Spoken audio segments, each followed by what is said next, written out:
Sekarang kita masuk kepada untuk yang masih melaksanakan PJJ, kami telah mempersiapkan kurikulum darurat. Berikut.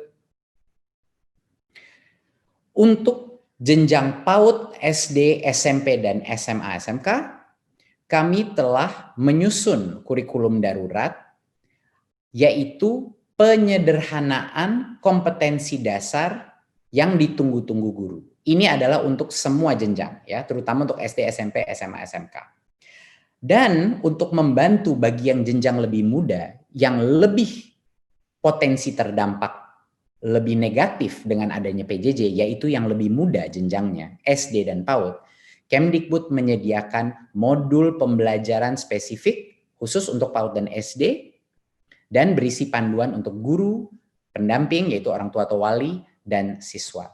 Jadinya ada dua komponen daripada kurikulum darurat ini. Yang pertama adalah penyederhanaan secara masif kompetensi dasar dan standar pencapaian, dan yang kedua adalah modul belajar spesifik yang bisa dilakukan di dalam rumah untuk jenjang SD dan PAUD. Berikut. Kurikulum darurat itu yang sebenarnya sudah lama ditunggu oleh guru-guru adalah penyederhanaan kompetensi dasar yang mengacu kepada kurikulum 2013.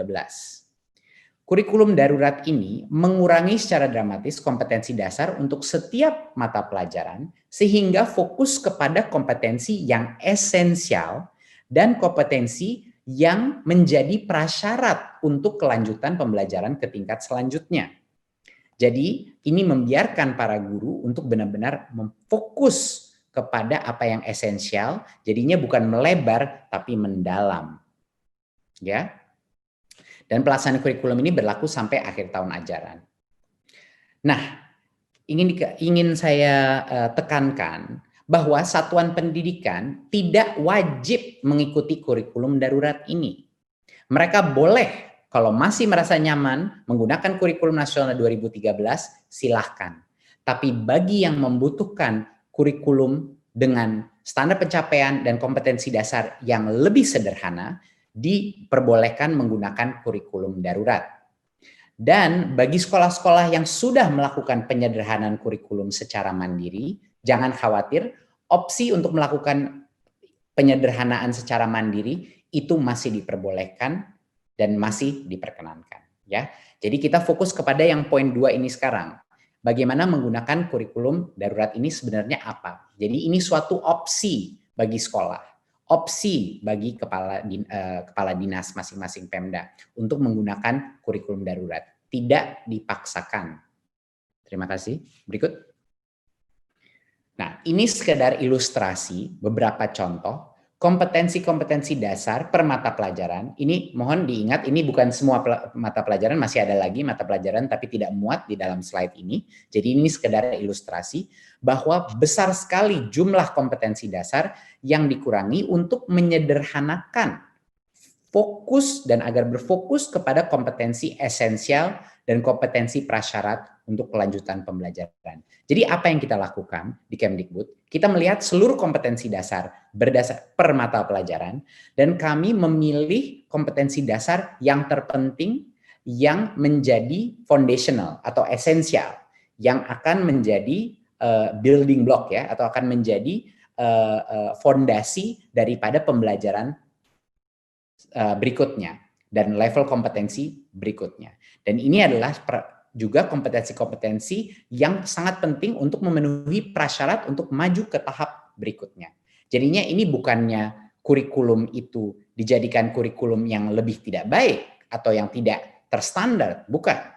Ini kita memilih kompetensi-kompetensi dasar yang terpenting dan memfokuskan dan memberikan hak untuk guru untuk fokus kepada kompetensi-kompetensi itu sehingga di masa yang sangat menantang ini mereka bisa berfokus untuk mendalami kompetensi terpenting dan bukan melebar tapi tidak ada yang menetas. Jadi lebih baik kita mendalami yang esensial daripada semuanya harus tuntas kompetensi dasar tapi tidak ada yang tercapai dengan cara yang benar. Berikut.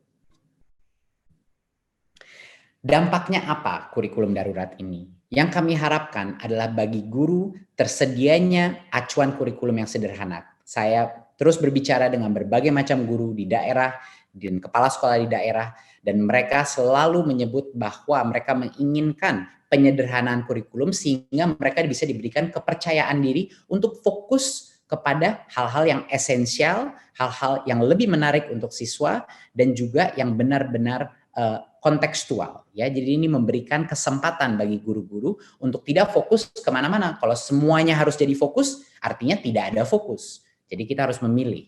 Dan kesejahteraan psikososial guru bisa meningkat. Siswa pun, harapan kami adalah siswa tidak dibebani tuntutan untuk menuntaskan semua capaian kurikulum. Yang sampai ini komplain yang saya terima dari begitu banyak orang tua, bahwa dikirimin PR anaknya selalu, apalagi kalau orang tua itu punya 3 anak di 3 jenjang yang berbeda, semuanya harus menyelesaikan tugas yang tidak ada selesai-selesainya gitu, dengan bimbingan yang minim. Tapi juga ini adalah disebabkan dengan harus menuntaskan seluruh kurikulum dan guru-guru tidak diberikan kepercayaan diri untuk memilih kompetensi pencapaian yang lebih esensial.